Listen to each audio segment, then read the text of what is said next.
Yun, dito na naman tayo. Yan na yung jet fighter natin. Yung content natin kahapon ha, balasado na.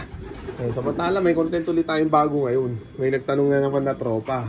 Siyempre, sasagutin natin lahat yan. Kaya ikaw tropa na nagtanong, abangan mo na. Yan o, samantala, pakainin na muna natin sila ng atinding chicha nila.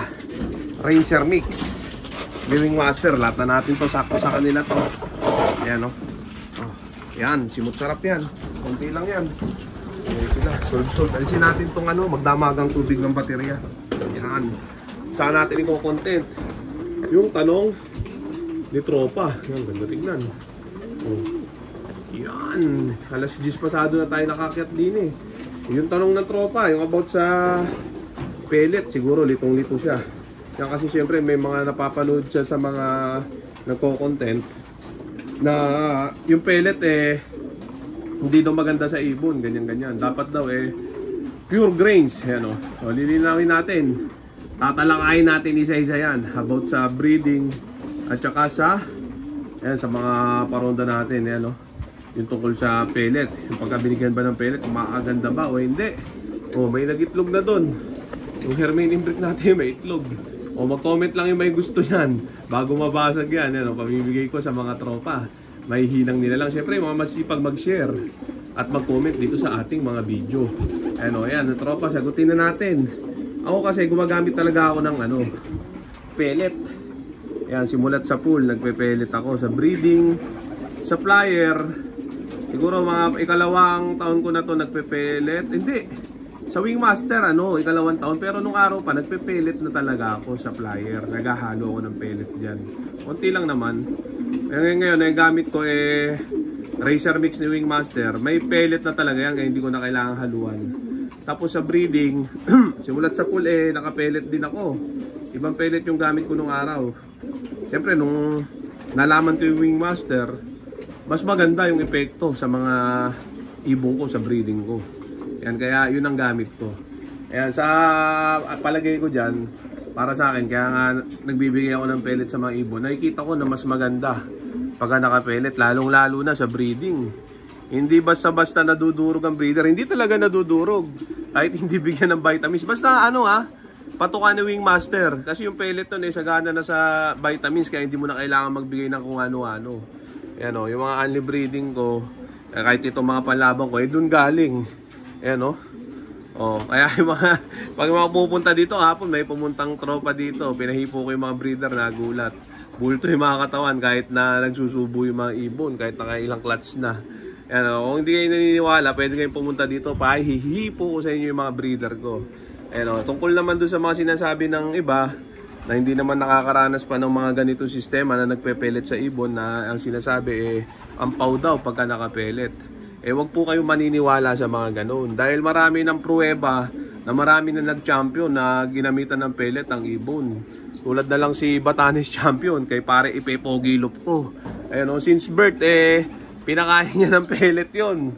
Walang halong greens, walang kahit walang vitamins. Pellet lang puro. Doon nabuhay si Batanes champion nung inakay siya. Nakatikim na lang ng greens yun nung kinakarera. Tignan nyo, umuwi pa ng Batanes, Clark, solo champion pa, di ba?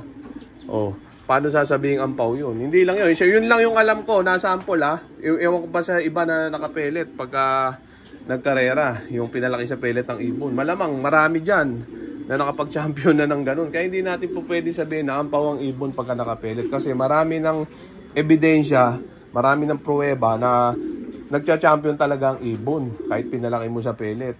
Dahil kung tutuusin nga, mas okay nga yun, fast absorption, mas maraming nutrients ang pellet. Kaya yung inakay, bultong-bulto, hindi mo pwede sabihin ampaw yun. Dahil pag pinakain mo ng pellet, yung isinubo ng magulang doon, bukod sa pigeon milk, talagang bulto ang inakay. Di ba? Mag-comment lang dito yung mga naka-experience ng gano'n kapag panalo, nagamit ay pellet. Tapos yung isa ko pa, si Crying Bading. Pinalaki ko sa pellet yun. Tapos yung kinarera ko, naka-pellet din. Nag-first overall sa PHA. Galing pa ng only clutch yun, pang ika-30 clutch. Diba? Kasi yung iba sinasabi, hanggang 3 clutch lang, yun lang daw pwede manalo. Bakit si Crying Bading ika-30 clutch na nanalo? Diba? Masisira talaga yung ulo mo sa mga sistema na ganyan-ganyan. Hanggat hindi mo nasusubukan, hindi mo mapapatunayan kung tama ba o hindi. Kaya ako kasi, lahat yan, nasubukan ko na yan. Nag-pure grains na rin ako nung araw. Yun nga, kaya pala, ang turo nila, hanggang 2 to 3 clutch lang. Kasi, hanggang 2 to 3 clutch nga lang, durog na yung breeder pagka wala kang gamit na pellet. Pagka pure grains ang ginamit mo sa breeding. Kaya pala yung iba na hindi pa nakaka-experience ng pellet, yun na yung tinuturo. Kasi yun lang ang alam nila.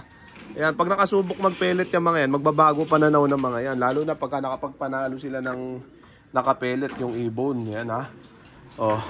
Siguro nakapagpanalo sila pure grains. Kaya yun na yung alam nila. Hindi na sila nagsubok ng iba. Yun lang yung sagot ko dyan, tropa. Kaya huwag kang malilito. Pwede kang gumamit ng pellet.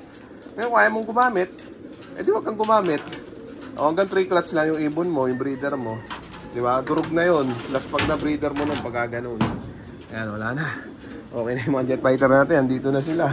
Yung sagot ko sa malupit mong tanong, malupit din na sagot. Malinaw na malinaw. Yan ha.